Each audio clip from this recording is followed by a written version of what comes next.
Jesus in the Old Testament. Ano? So sa LDG na ito, di ba, pinag-aaralan natin yung Old Testament na though hindi pa man revealed in flesh si Jesus sa Old Testament, makikita natin ang sa maraming paraan si Jesus. Di ba, sa tatlong paraan, from prophecies, sa types, and actual appearances. Di ba? And also, nung mga nakaraan, pinag-aaralan na din natin ang mga pictures and also types and prophecies ni Jesus. Di ba? Naalala pa ba natin? Mga 11 na siguro na characters and types yung nakita natin. Diba? From Adam, siya yung root ng physical life, and through him also, parang nagkaroon din tayo ng physical life. And it's a picture of Jesus na nagbibigay sa atin ng spiritual life, eternal life. Nakita natin yung prophecy about yung magiging offspring ng woman, na kung saan ika-crush niya yung head ng serpent and yung serpent magbabite sa heel. It's also a prophecy about Jesus na siya yung magdi-destroy kay Satan, kasi yung serpent, diba? Siya si Satan, and also siya yung magka-crush ng power ng serpent. Pero yung serpent parang mag-wound sa kanya. And alam naman natin, it's a prophecy about Jesus dying on the cross and rising again para talunin ang power ng Satan. Nakita natin yung animal skin, yung sa pinalabas sa Garden of Eden, si Adam and Eve, di ba? Nakita natin kung paano, how God parang sacrificed an animal para madamitan lang si Adam and Eve at matakpan yung kanilang kahihiyan, di ba? And nakita natin yun as picture of Jesus na siya yung na-sacrifice or sinacrifice para magkaroon tayo ng para madamitan ang ating kahihiyan mula sa kasalanan. Nakita naman natin si Abel and Seth, si Abel na pinatay ng kanyang kapatid na si Cain. Nakita natin si Abel na nagbigay ng pleasing offering.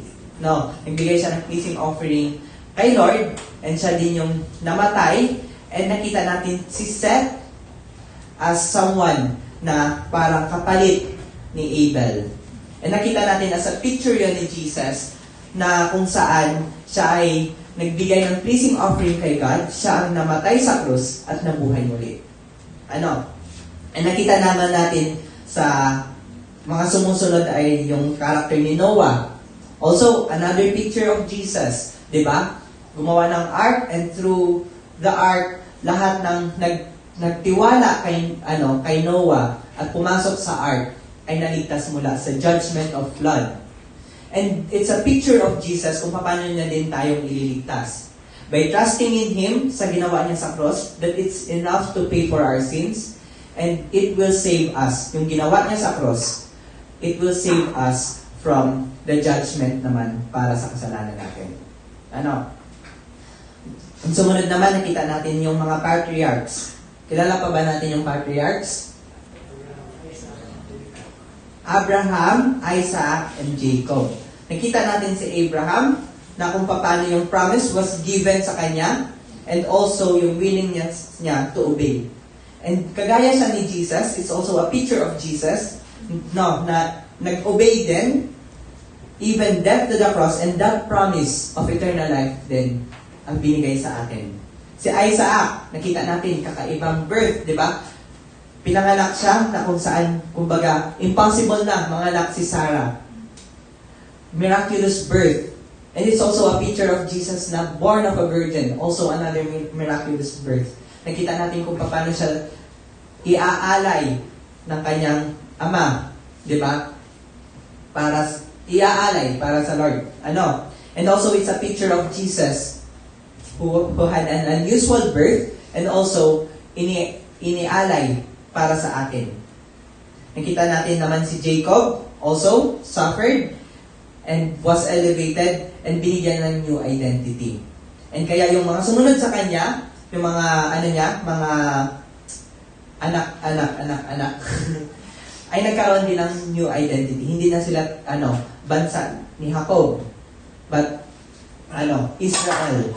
And sa atin din, when we receive Jesus and become His follower, we were given also a new identity. Nakita natin si Joseph, tinuro ni Pastor Dave. Diba? Napakahabang turo, napakaraming pictures of Jesus na nagre-relate kay Joseph. Nagre-relate kay Jesus yung life ni Joseph. Nakita natin in general kung paano siya kinamuhian ng kanyang mga kapatid, na kumbaga, ibinenta sa Midianita, napunta sa Egypt, nakulong, and ilang beses nakalimutan pa ng cupbearer, di ba? And later on, itinaas sa highest ranks. Naging governor ng Egypt, di ba? And through that, naligtas una yung kanyang pamilya from the famine, and also the world. And it's a picture of Jesus who was humbled, pinatay sa cross, nabuhay muli, and sat at the right hand of God. And doon natin nakita na through that, naligtas din, hindi lang ang bayan ng Israel, but the whole world din, para sa atin. And last week, si Kuya Doms, nag-discuss sa atin yung life ni Moses. Nakita natin si Moses, it's also another picture of Jesus. Diba? A picture of Jesus na kung saan ginamit siya ni Lord para iligtas ang mga Israelites from Egypt, from the slavery of Egypt. And we also need a Moses figure para sa atin. Kasi lahat baga ng nagkasala ay alipin ng kasalanan, sabi sa John 8. Wala ko. Anyways, ayun. And it's really a clear picture of Jesus na kailangan din natin para ipalaya tayo mula sa ating mga kasalanan. So ngayon, magpapatuloy ang ating pag-aaral sa, kay Moses. Pero hindi lang nakadirect kay Moses. During yung Exodus, nakita natin kung paano si Moses naging picture ni Jesus. Pero hindi lang si Moses yung picture ni Jesus doon. But also, yung journey ng Israelites, it's a picture of Jesus. And kung paano magre-relate sa atin. Sige? So before we start, let's ask our God to guide us in this LDG topic sa gabi nito. Sige, let's pray. Heavenly Father, we thank you sa gabi nito. Thank you for these students, Lord, na nagtiyaga. Even though strike, and alam ko yung iba ay nakapaglakad ng malayo just to come here. And Father, I know na hindi mo yun sasayangin na effort nila. And I know that tonight you would speak to them and reveal yourself more sa kanila. And I pray, Lord, that you would help us understand yung mga bagay na nais mong ituro po sa amin. Give us your Holy Spirit, Lord, na magpapaliwanag sa amin ng truths na hindi namin kayang intindihin on our own. Father, I pray also that you would empower me as I teach your message, Panginoon. Just use me, Lord, as an instrument of yours. And may you fill us all with your Spirit, God. And we ask this, Lord, in the mighty name of Jesus. Amen. Sige? So, sa study natin ngayon, yung story nila began with the Israelites as slaves in Egypt. Diba? Doon nagsimula yung story na kung saan naging picture si Moses of Jesus. And doon din actually, before that, diba, alam naman natin yung story ni Joseph. Si Joseph, sa last chapters ng Genesis, nakita natin na picture siya ni Jesus in a lot of ways. Kagaya nga ng sinabi ko, salvation siya ng kanyang family and the world, diba, from the famine. And si Jesus then came to save us from Israel and the world. And sa Genesis, nagtapos yung chapters ng Genesis na maganda. And nag-start yung Exodus naman 400 years later.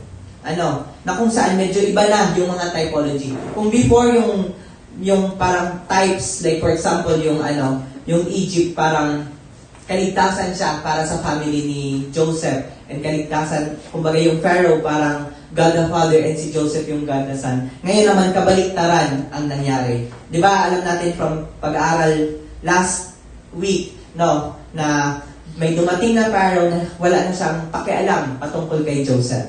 And madaming taon na ang nakalipas. And dito, makikita na natin, kabaliktaran na, ang picture ng Egypt is now a picture of the world that is under the control of Satan, which is the picture of Pharaoh. And actually, makikita natin yan in the Bible, that the world is under the control of the evil one. So 1 John 5:19b, sabi, the world is under the control of the evil one. Ephesians 2:1-2, sabi dyan, as for you, you were dead in your transgressions and sins in which you used to live when you follow the ways of the world. And sino daw yung namumuno sa world? The ruler of the kingdom of the earth, the spirit who is now at work in those who are disobedient. And many times, tinawag ni Jesus yung devil as the prince of the world. So, doon natin makikita yung picture na tatalakayin natin about Egypt and the Pharaoh. So, actually, by God saying that Satan rules the world, hindi man ibig sabihin na parang siya yung may control ng lahat ng bagay dito sa mundo. Simply means, di ba? The world simply means the people who live in this world, or mankind. Dahil nagkasala tayo, we have been enslaved by sin, and doon tayo, kumbaga, naging under the control of sin, which is the power of Satan. So, nakita natin, powerful si Satan. But, dito din makikita natin sa tatalakayan natin that God is more powerful than Satan, na makikita natin na even yung mga ginagawa ni Satan can be used for good. Kayang baliktarin ni Lord. And makikita natin yan sa Exodus, sa story ng Pharaoh, sa pag-rule niya over Egypt. And nung makita natin na nagsimula na, kumbaga, makialam si Lord sa kanyang rulership, makikita natin that He is the one who is sovereign. Na siya yung nag-dictate ng situations. Na even yung mga decisions ni Pharaoh, ginagamit, laban sa kanya. So, ganun din sa atin ngayon. Satan is the ruler of the world, but ultimately, God is sovereign even sa mga ginagawa ni Satan sa mundo. So, ayun. Last week, nakita natin again, Moses, a picture of Jesus who had unusual birth, called to save the Israelites. And nakita natin that God empowered Moses to perform signs and wonders, and siya din yung ginamit ni Lord to cross the Red Sea. And nakita natin how that was a picture of Jesus, na kung paano din si Jesus may unique birth, and nakita din natin kung paano din siya called to save us from our sins, di ba? And nakita din natin kung paano din si Jesus, empowered by the Holy Spirit, performs signs and wonders. And nakita din natin kung paano din tayo ni Jesus, kumbaga, dinala to cross over from our old life to our new life. And ngayon, titignan natin, not only Moses, but many aspects sa journey ng Israelites, palabas ng Egypt. Yung types and pictures of Jesus. Actually, makikita natin na sa kada hakbang ng Israelites, there's always a picture of Jesus. And it's, kumbaga, a picture din para sa atin in our spiritual walk, that every day, Jesus is involved sa ating walk with Him. It is a picture kung paano si Lord, si Jesus is sentro siya sa lahat ng ginagawa natin. At hindi siya, kumbaga, sideline lang. Kumbaga, kung there is no day para sa Israelites na hindi sila nakakita ng picture of Jesus, sa atin din, there is no day that hindi natin kailangan si Jesus sa ating buhay. So, sa una, makikita natin yung patungkol sa Passover Lamb. Nandiyan ba yan? So, the first type of Christ na makikita natin in the objects or things surrounding Exodus or Israel from Egypt to Canaan is the Promised Land, is patungkol sa Passover Lamb. Last week, nakita natin konti yung patungkol sa Passover Lamb. Pero dito, titignan natin ng mas malalim. Ano bang ibig sabihin and paano ba ginawa nila yung Passover Festival. So again, take note na this is related sa Exodus of Israel from Egypt. Kaya, ang pinaka sisimulan natin, siyempre kung saan sila nagsimula, which is Egypt.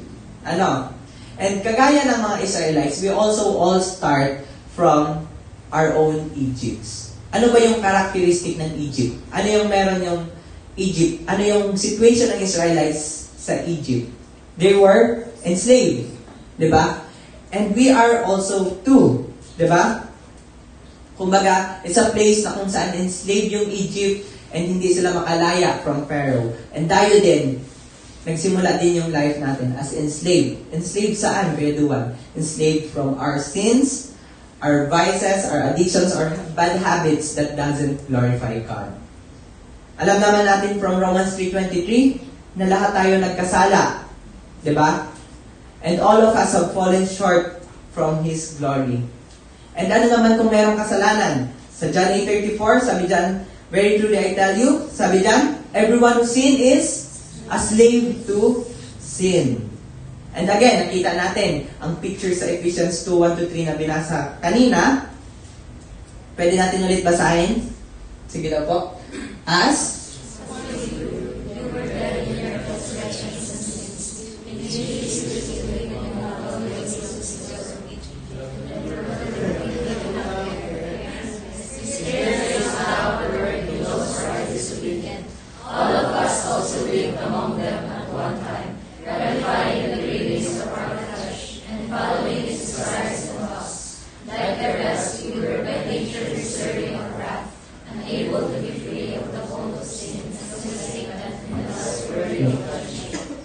nakasabay pala sa verse yung mga nasa notes. Hindi po yan yung tunay na translation na baka isipin nyo may of the air pharaoh. Sa New Testament pala may pharaoh pa.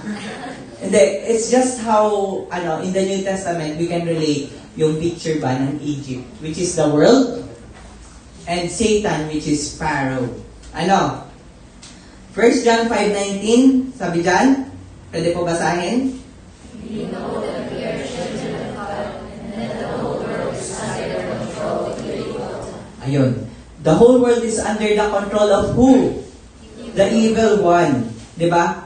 Egypt is a picture of a type or of a life na kung saan enslaved to Satan and sin. And ganun din tayo. We are in the world before we have met Christ, just as Egypt were before they met Moses. So as we saw before, Moses did so many miracles. Alam naman natin, ano yun? 10 salot. Hindi. 10 plagues. So, dito actually, sa 10 plagues na ito, hindi ito randomly nagpadala lang si Lord ng mga salot. Actually, each plague corresponds to the power of an Egyptian god. Dito may makikita tayong mga picture na kung saan yung 10 plagues na yon ay kumbaga, related siya para, kumbaga, ipakita or i-mock ang mga gods ng Egypt. Number 1, nakita natin si Happy. After naging dugo yung Nile, hindi na siya happy. Si Happy, God of the Nile, pinaniniwala na siya yung gumawa ng Nile River, source of life. Kaya nga, kumbaga, makikita natin siya yung nagbubuhos ng tubig para mabuhay yung mga isda. Pero, gawa lang ata yan ni AI. Pero, ayun. Pero nung naging blood ang Nile River, from source of life, ginawa ni Lord yung source of life nila to source of death. And actually, yung blood for them was, kumbaga, ritual impurity. Pangalawa, si Haket. Sino yung, siguro ko hindi pa yan na-kiss ng princess ata, kaya mukhang palaka pa. Yung pangalawang plague, di ba? Was about yung parang madaming frogs yung pumunta sa Egypt. Sinong takot sa frogs? Ay, wala dito. Si Renz, ay bawal ka magbayo. Si Haket, siya, god siya na frog head. And para sa Egyptians, kumbaga, sagrado yung palaka. Siguro kung nadala yan sa, sa mga businessman. Kaya may makikita kaya sa table, may palaka na may sipit na barya. Joke lang, hindi man, joke lang yan ha. Nakakatakot pala pag ikaw yung ituturo. Tatanggapin natin. Dapat talaga, magsasabi naman ako kung joke yung isang bagay, Kaya, para hindi naman tayo ma-mislead. Baka pagbalik nila, Pastor, dito, hindi na ako patuloy na mag-isa lang. Hindi. Isipin nyo, yung nangyari, pinadala ni Lord yung frogs na kung saan tinitingnan nila as sagrado. And ngayon, madaming frogs at namatay sila sa places. And parang bumango pa. From the symbol of life then, into a symbol of rot or pagkabulok. Nakita din natin yung mga gnats and lice. Diba? Dito makikita natin. Pero yung God na si small letter G, God na si Geb, hindi man si Nat pa, nasa baba pa yan si Nat. Si Gab, ay si Geb, di ba? Actually, Egyptian priest siya, ay yung mga Egyptian priest, para mag-serve sa kanya, kailangan maging super malinis. Siya yung God of the earth. Diba? And yung ginawa ni Lord, yung sun, ginawa niya mga kuto, lice, or gnats. Diba? The very ground na, kumbaga, sineserve nila became unclean for them. Kumbaga, insulto nga sa mga Egyptian god. Nakita din natin yung si Khepri, na mukhang lamok yung, di ko alam kung sa mga Egypt, bakit ganyan ng mga Diyos nila, often associated with scarab beetle, or by sending swarms of flies and beetles, ginawa ni Lord yung symbol of divine being into a chaotic one, or naging peste pa sa kanila, yung kanilang Diyos-Diyosan. Nakita natin si Hathor and Apis, mga mga toro. These animals represented yung motherhood and strength. Their sudden, yung pagkamatay ng mga livestock sa Egypt, di ba? So that the gods of Egypt, were mere mortals and kumbaga mahina compared sa God of Israel. Sekhmet, goddess of healing and disease. Si Sekhmet daw, before, parang sa kanila sila nagpipray yung mga priest nila so that maging healthy yung mga tao, mga Egyptians. May mga Egyptian magicians na, kumbaga sila yung mga responsible. Kung nakita nyo yung mga boys nanood ng Prince of Egypt, kumbaga may mga priest na parang sila yung nilalapitan. Pero dito naman, makikita natin yung plague na kumbaga, yung pang-anim na plague or salot is about the plague of boils. And yung nangyari, even yung priest meron doon. Kaya kahihiyan yun na even yung priest, hindi nila kaya pagalingin ang sarili nila. Diba? Pang-pito, si Nut and si Shu. Sino si Shu na? Si Nut, siya yung parang canopy. Blue siya sa taas, Si Nut, yung parang canopy na parang siya yung nag-cover or siya yung galaxy or parang siya yung stars, moons, and sky. Si naman, si Shu, siya yung atmosphere. Yung makikita natin siya yung sa wind. Sa kanya nagagaling ngayon yung wind, kaya medyo mabaho sa Egypt. And yung plague na kung saan yung fire, nag-hail ng fire, prove na sinot, hindi niya kayang i-shield yung Egypt. And also, si Shu, wala siya kakayahan na issue. Na i-control yung atmosphere. Sa pang-walong salot, si Osiris naman, siya yung god of agriculture, crops, and fertility. And yung locust, di ba? Alam naman natin yung locust kung yung ginagawa nila sa pananim. These gods were responsible dapat sa food supplies ng Egypt. Yung locust, inubos yung kanilang food supplies. And nagkaroon ng famine. Ibig sabihin, si Osiris, walang kakayahan na mag-provide sa kanila ng pang-araw-araw nilang pangangailangan. Ito naman, si Ra, isa sa pinaka-mighty na god nila. Actually, very familiar na picture sa Egypt na si Ra, which is the supreme or sun god. And yung pang-siyam na plague is darkness. From sun god, naging sun ka na god. For 3 days, nabalot ng kadiliman yung Egypt. And it was like darkness na could be felt and suggested na si Ra has been conquered. And yung pang-sampo, yung Pharaoh. Yes, for them, Pharaoh was a god. Parang siya yung living god nila. And kumbaga, si Pharaoh, siya daw yung considered na God King and may ability to save his people. Kaya nga siya yung namumuno. Pero the very fact na yung 10th plague, na even yung firstborn niya hindi niya kayang protektahan, showed his weakness. Showed na yung susunod na sana na Pharaoh nila, kumbaga, was only a mortal. Hindi immortal ha, was only mortal. And sa buhay natin, meron din tayong mga gods. Hindi man kasing ganyan, na very obvious na idolatry, but we can also have our gods. What do I mean by that?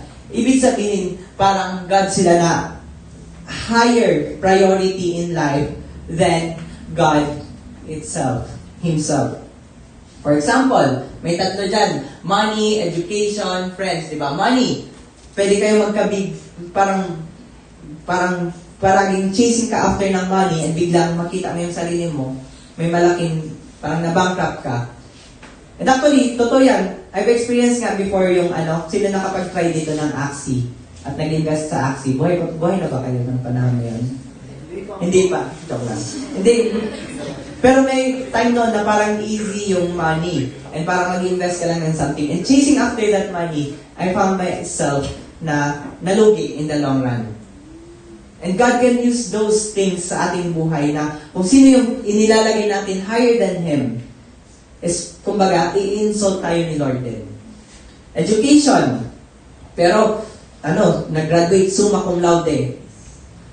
Tapos, pagkatapos mag-graduate, ano yung nangyari? Hindi makakuha ng trabaho. Kaya, ang nangyari, sumampalataya na lang. For example, sa third, friends.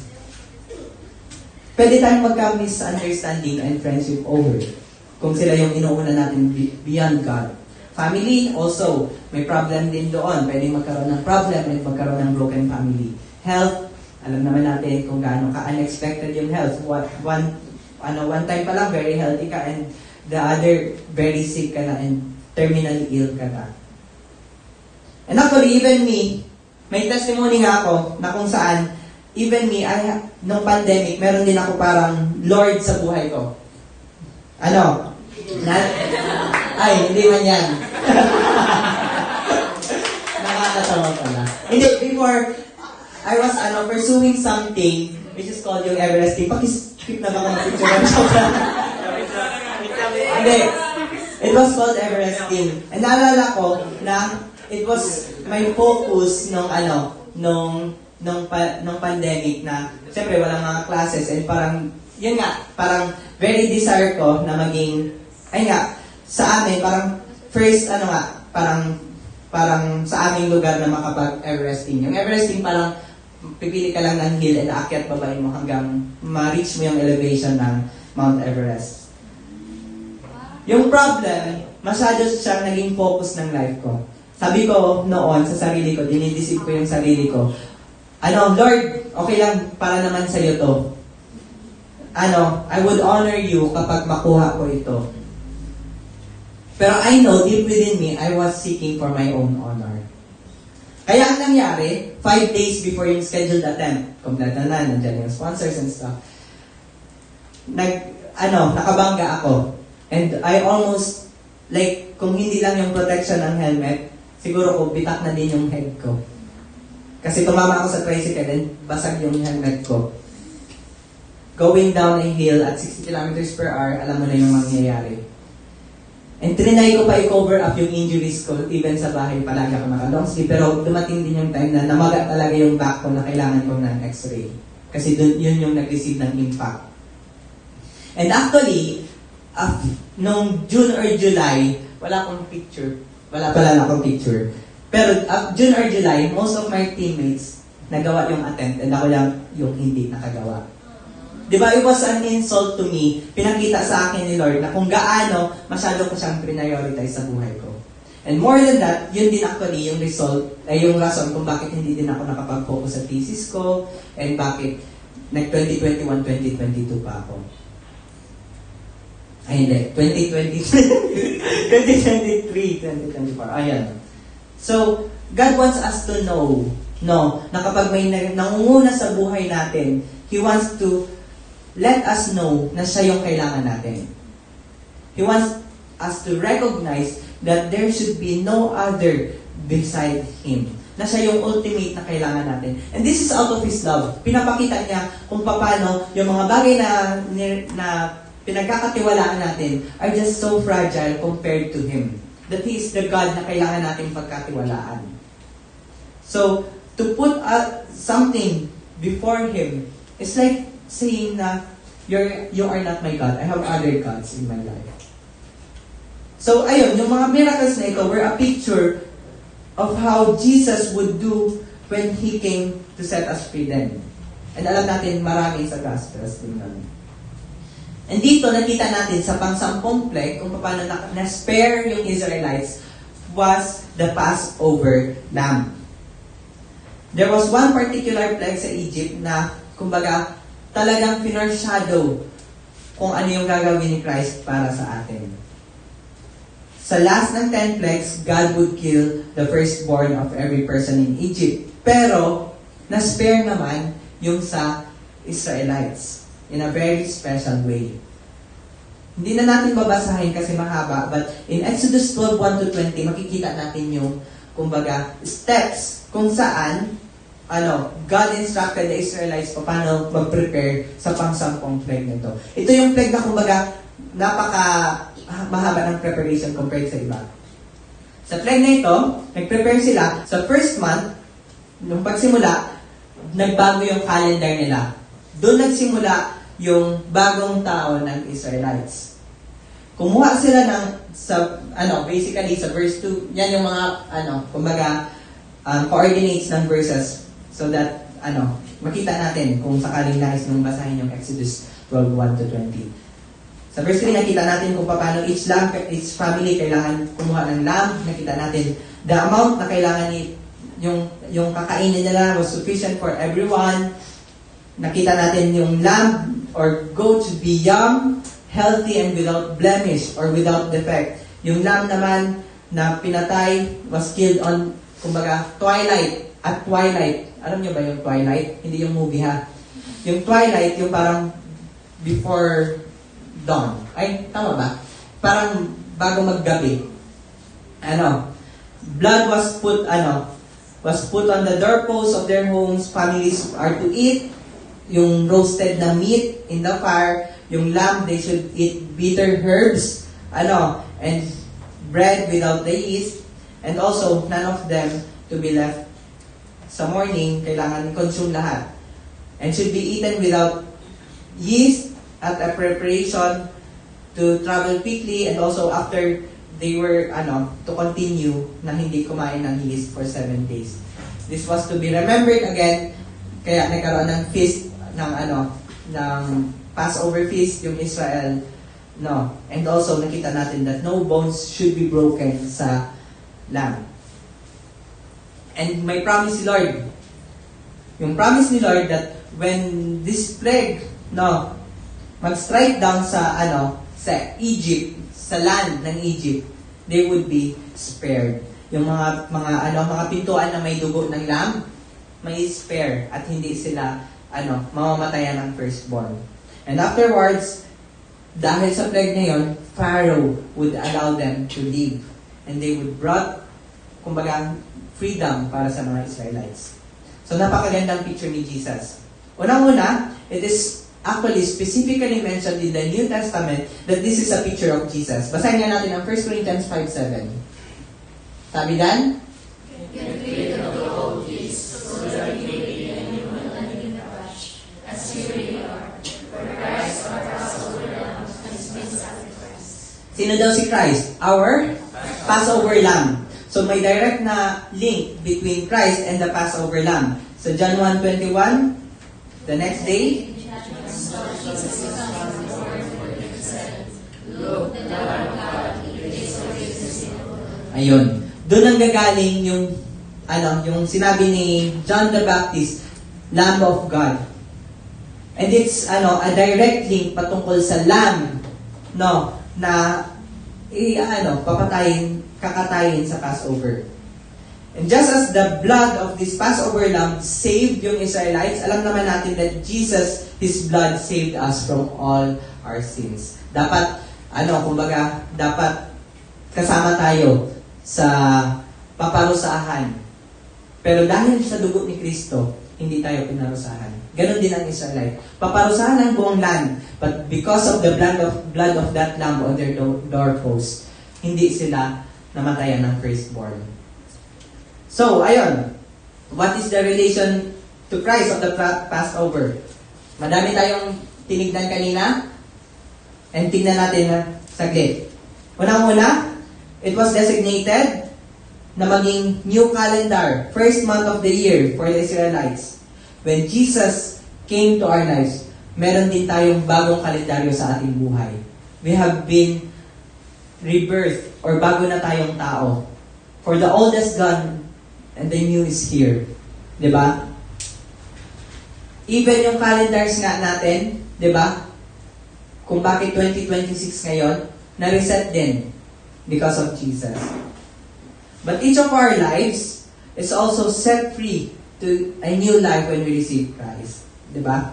2 Corinthians 5:17, therefore if anyone is in Christ, the old is gone, the new is here. Ephesians 2:4-10. Sige. But because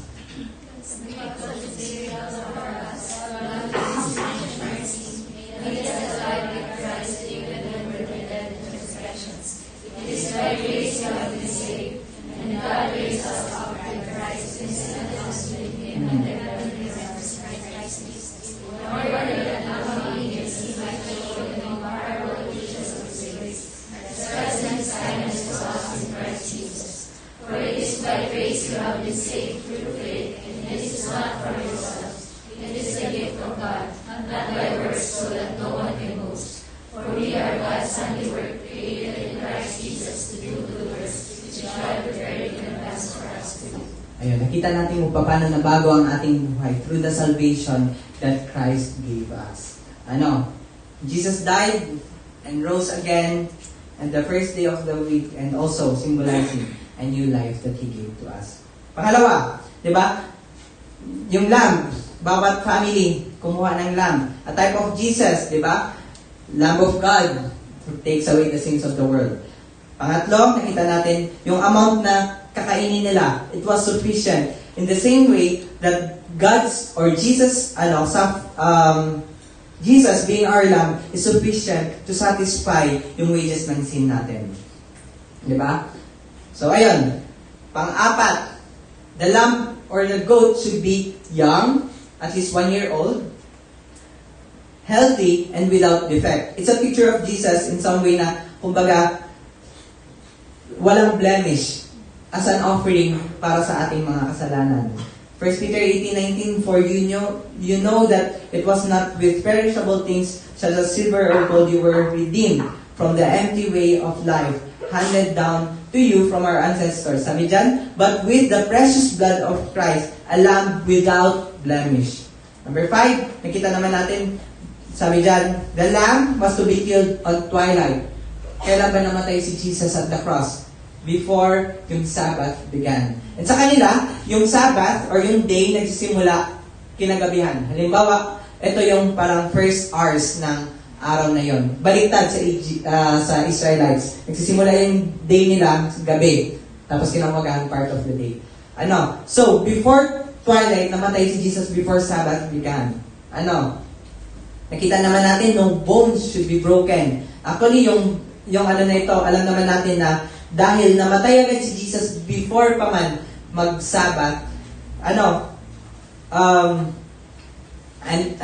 hindi na kailangan i-break yung bones niya para mas mapadali yung pagkamatay. Yun yung nangyari sa dalawa niyang katabi, nag-break yung bones para mas madali mamatay. And si Jesus hindi. And actually, fulfillment ito ng prophecy sa Psalm 34:20 na, kumbaga, lahat ng bones niya ay hindi masisira. Bakit? This is actually, yung bone is a picture of strength. That even sa death ni Jesus on the cross, yung strength niya to save us from our sins was not broken. Kundi nag-remain yun. So, ayun. Number 7, nakita natin that blood was put on the doorpost of their homes. Alam naman natin that blood is the payment for sin, according sa Hebrews 9:22. Nandiyan ba yung Hebrews 9:22? Hindi man. And that allows us to escape yung dapat na punishment para sa atin. Kagaya ng mga Israelites na hindi nga tinamaan ng last na salot. And ngayon, it refers to two things. dapat maging kagaya tayo ng Israelites, that we would accept that blood and ipintura sa heart natin. I-cover natin ang heart natin ng blood ni Jesus. No. By believing and accepting Him, we must apply Him into our lives. Alam naman natin, John 1:12, that yet to all who did receive Him, to those who believe in His name, He gave us the right to become children of God. Revelation 3:20, it is Jesus knocking at the door. Sabi niya, here I am, I stand at the door and knock. If anyone hears my voice and opens the door, I will come in and eat with that person, and they with me. And nakita naman natin kung paano kinain ng families yung lamb. It had to be roasted. And paano ba niro-roast yung flesh? Slowly, di ba? Nakikita natin sa baga. Slow but painful suffering. And ganun yung nangyari kay Jesus at the cross. It's a picture of Jesus, how He would suffer at the cross on a slow, painful death. Kung paano agonizing way namatay si Jesus. With the lamb then, kinain nila yung lamb with bitter things and bread without yeast. Yung hardship ni Jesus on the cross was a picture of bitterness. The bitterness na dapat judgment for our sins. And also, as we receive Jesus in our lives, diba, it also comes with sometimes sufferings. Or sometimes like persecution. Sometimes forsaking the world. Forsaking yung una mong dream. And sometimes it can be a bitter taste at first. Diba? But that comes with eating the lamb. Another is without yeast. It's a picture in many parables. Kung may mga nagduman na dito sa parables sa circle groups, it's a picture of sin. This showed a picture kung paano, unang-una, Jesus had no sin. And also, us, as followers of Jesus, we are to have no sin. And iwasan ang, kumbaga, to say no to sin. Diba? Another, nakita natin sa verse 10 that wala dapat matira in the morning. It's also a picture of Jesus na sapat na ang pagbabayad niya sa cross. Hindi na kailangan maulit or hindi na kailangan kinabukasan meron pa ng kailangan kainin. Sabi dyan sa Hebrews 9:26, otherwise,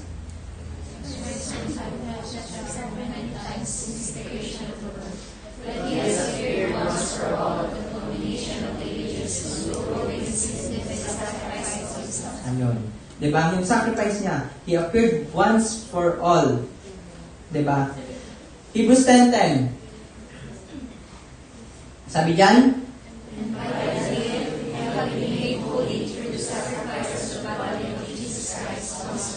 again, yung sacrifice ni Jesus is once for all.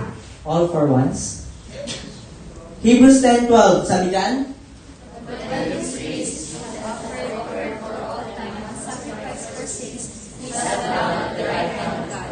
ayun. Yung sacrifice, no, ang in-offer ng priest na ito, is it for one time or for all time?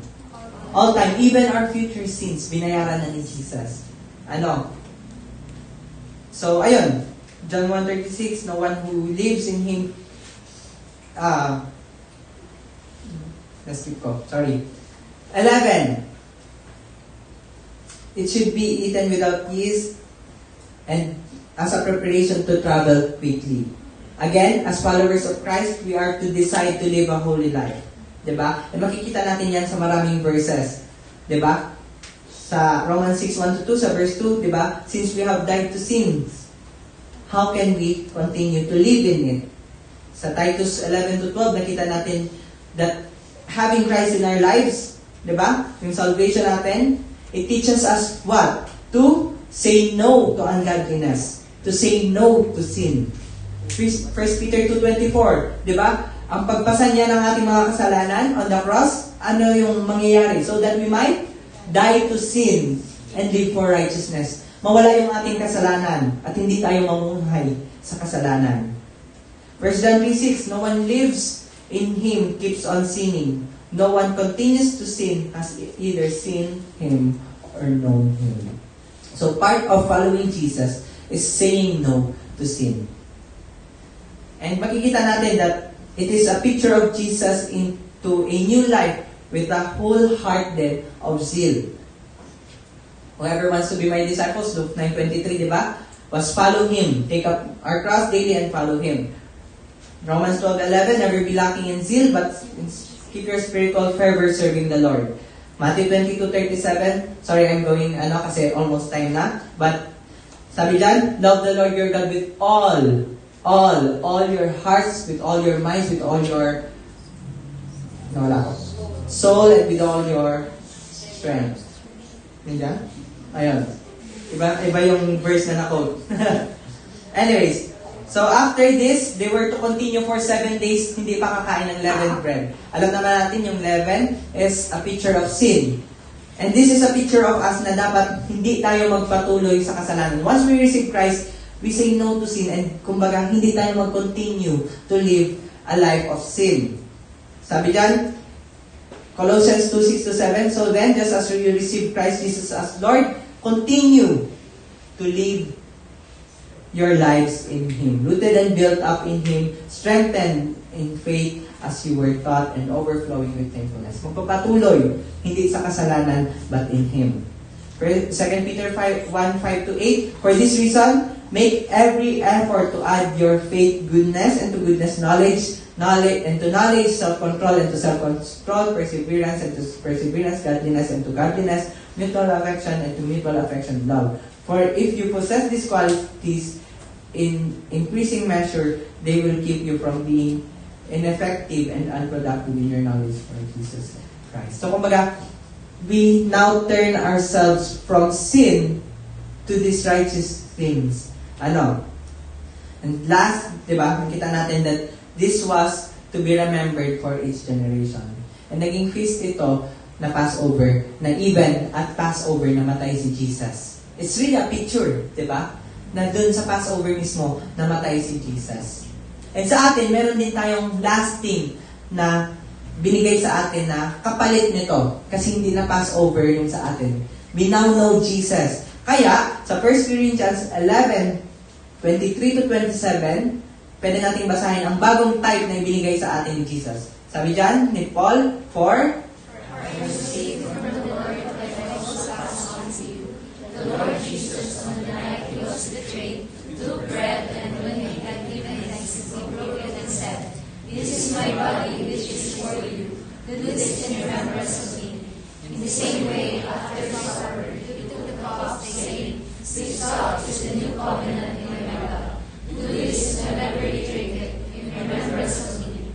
For whenever you eat this bread and drink this cup, you proclaim the Lord's death until He comes. ayun, from flesh and blood ng Lamb, to remember kung paano niligtas ni Lord ang Israelites from Egypt. Now we are to remember the flesh and blood of Jesus through communion. Para ma-remind tayo of how Jesus died on the cross to save us from our sins. And ano yung sumunod after the Passover? Nakita natin how God started to lead them in our spiritual lives. And if we put our trust in Jesus, He will lead us as well. Nakita natin yun sa pakalampas nila, di ba, yung cloud by night and fire, cloud by day, fire by night. And makikita natin that He leads consistently sa atin.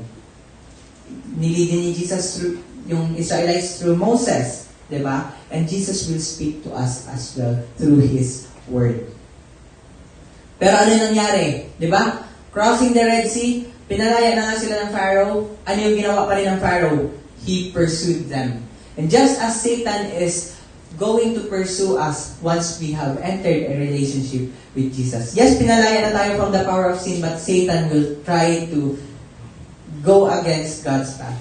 It's not, if not, kung hindi natin nararanasan Satan at work, let's wonder, baka hindi tayo nagsusunod kay Lord. Diba? Kasi Satan sees us as threat. Mga napalaya na slaves. And he does not want that. And if we are living a life na hindi tayo pinaperson ni Satan, baka hindi pa tayo napalaya na slaves. Nakita naman natin how God delivered them from Pharaoh. Di ba? Crossing the Red Sea. It's an impossible feat. but God made it possible. It's also impossible to flee and lumaya kay Satan. We are slaves of sin, but it is possible through Christ. No. And afterwards, nung nakalaya na sila, nakalabas na, they sang afterwards. It's a picture of how joyful it is to follow Jesus. Diba? And what's our application? How we put our trust sa blood and flesh ni Jesus alone? Yung offering niya sa cross na sapat na? Are we allowing Him to lead us now? Or are we allowing Him to lead us to a greater holiness or purity na kung saan walang leaven? Or are these battles we're going through because we have followed Jesus? Pinupursue ba tayo ni Satan or ng Pharaoh because we follow Jesus and we desire to follow Jesus? So ayun, to allow Him to do this, we need to ask Him to come into our lives as our Lord and Savior. And if you have not asked Jesus to come into your life as Lord and Savior, do so. There's far greater world beyond Egypt now, beyond this world now, na gustong ibigay sa atin ni Lord. Ang hinihiling lang natin, tanggapin natin siya at hayaan natin siya na manguna sa ating buhay. To be the Lord and Savior of our lives. Sige? So doon nagtatapos ang ating LDG.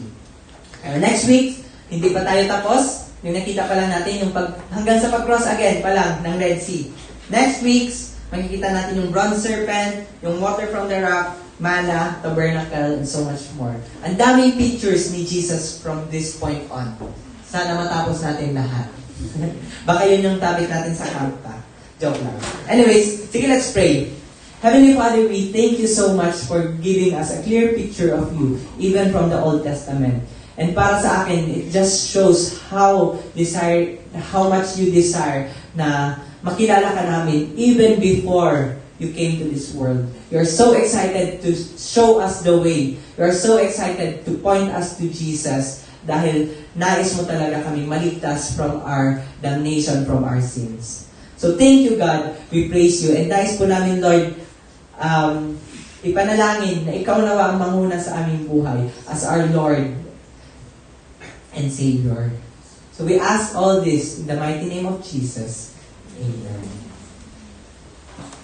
Worship Him.